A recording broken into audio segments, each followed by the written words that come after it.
ஓம் சாய்ராம். என் அன்பு குழந்தையே, எல்லா நேரமும் உனக்கு நல்ல நேரமாக அமையும் என்று நம்பு. எதற்கெடுத்தாலும் சலித்துக் கொள்ளாதே. உன் துயரங்களும் உன்னை ஆட்டி படைக்கும் இந்த வியாதியும் இதை கேட்கும் பொழுது தீர்ந்துவிடும்.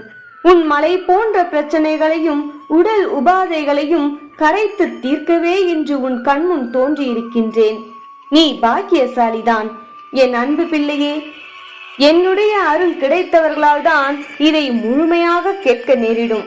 என் வாழ்க்கை அவ்வளவுதானா என்று அழுது புலம்பிய உனக்கு நான் கூறிய சத்திய வாக்கு, சத்திய வார்த்தையும் இதுதான்.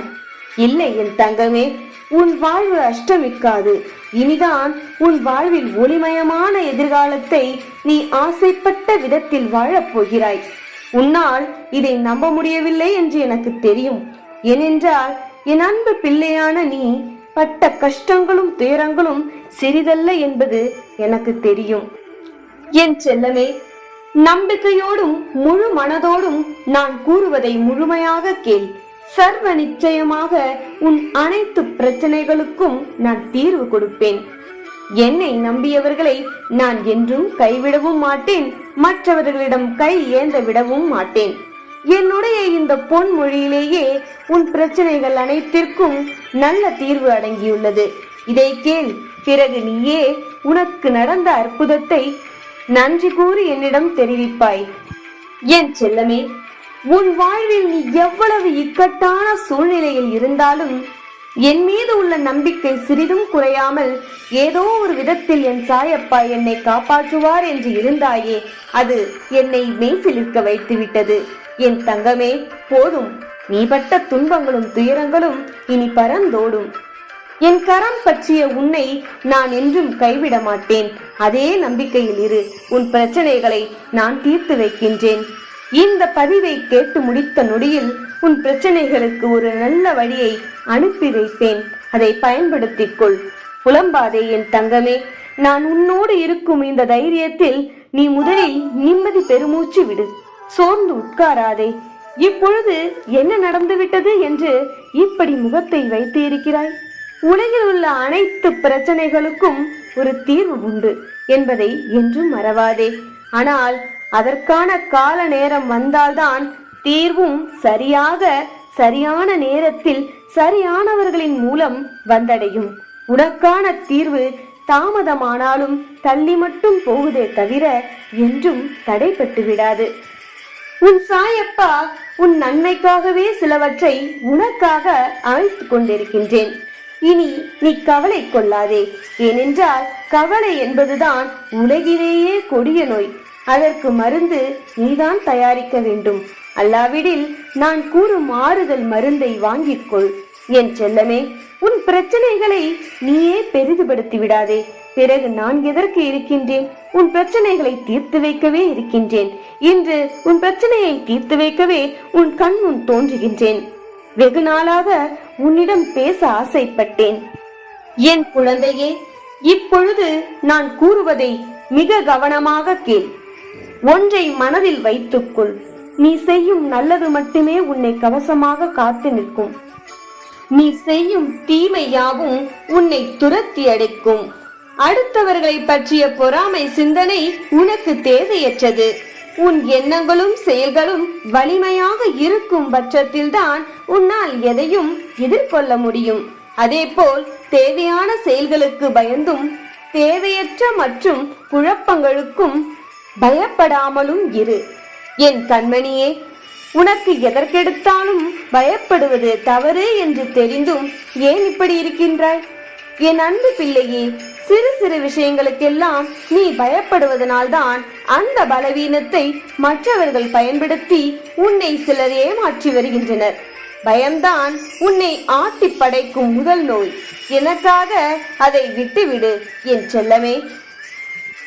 அதே சமயம் நீ ஒரு தவறை செய்துவிட்டு மனமுடைந்து நினைத்து நினைத்து இந்த நிலைமைக்கு தள்ளப்பட்டு வருவதுதான் பயங்களிலேயே கொடுமையானது. தெரிந்தோ தெரியாமலோ ஒரு தவறை செய்து அதனால் பயந்து ஒரு கொடிய நோய்க்கு ஆளாகி தினம் தினம் மரணவலி அனுபவிப்பதற்கு பதிலாக அவரிடமே மன்னிப்பு கேட்டு சரணடைந்து விடு.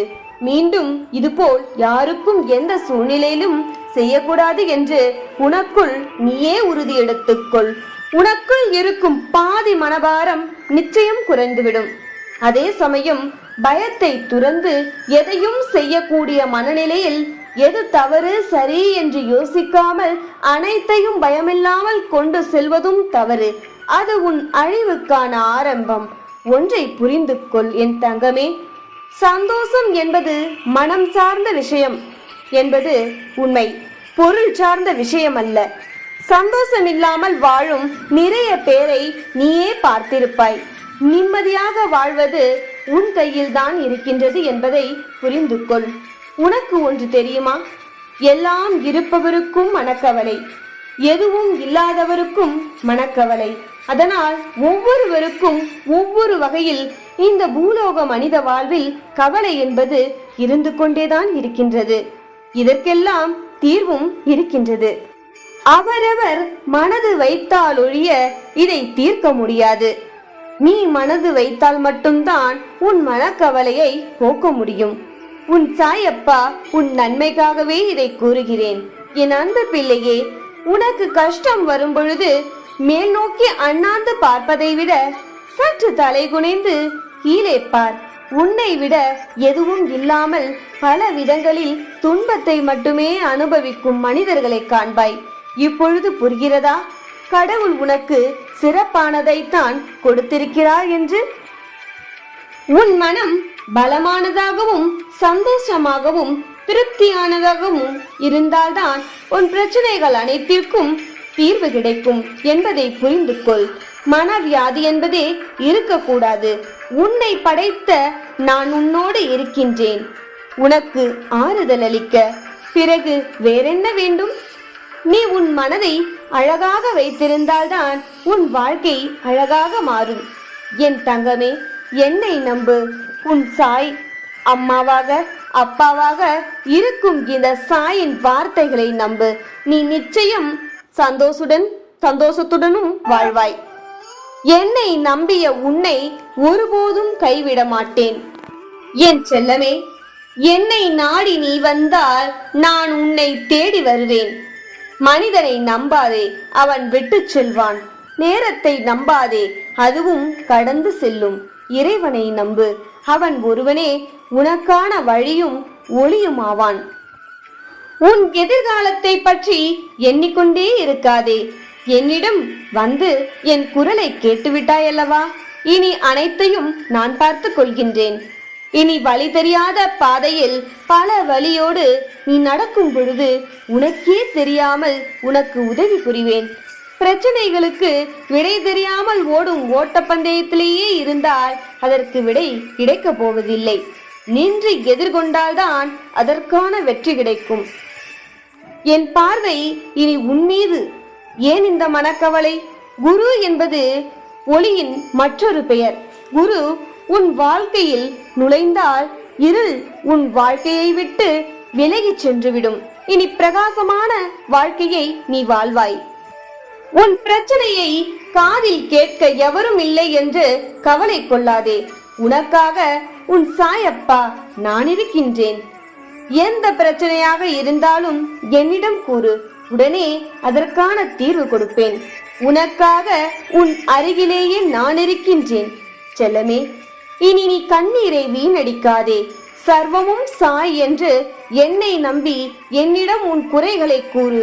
நான் அதை நிறைகளாக மாற்றுகிறேன். நான் உன்னை கவனித்துக் கொண்டேதான் இருக்கின்றேன். உனக்கு அடுத்து என்ன நேரிடும் என்பதை நான் மட்டுமே அறிவேன். உன்னை நான் கரையேற்ற வேண்டும். நான் நிச்சயம் உன்னை நல்வழியில் கொண்டு செல்வேன்.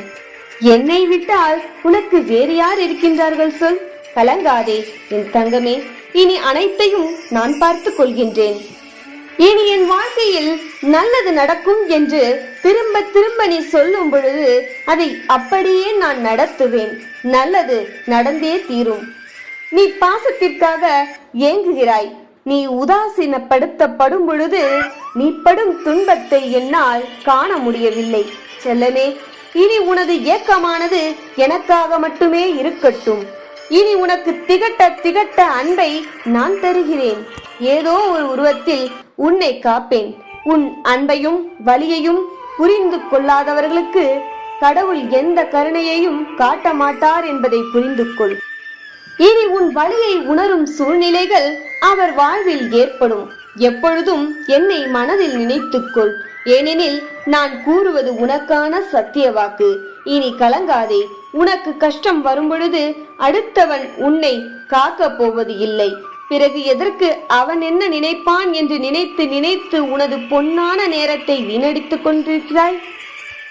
இது உன் வாழ்வு. இனி மகிழ்ச்சியோடு உன் வாழ்க்கையை துவங்கு. எல்லாம் நன்மையாக மாறும். என் நாமத்தை சொல்லி துவங்கும் அனைத்தும் வெற்றியே.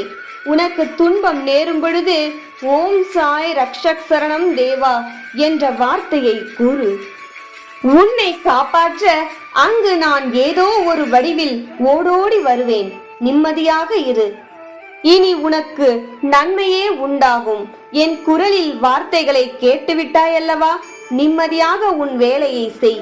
எல்லாவற்றையும் நான் பார்த்து கொள்கின்றேன். உன் சாயிருக்க பயமேன். ஓம் சாய்ராம், ஜெய் சாய்ராம்.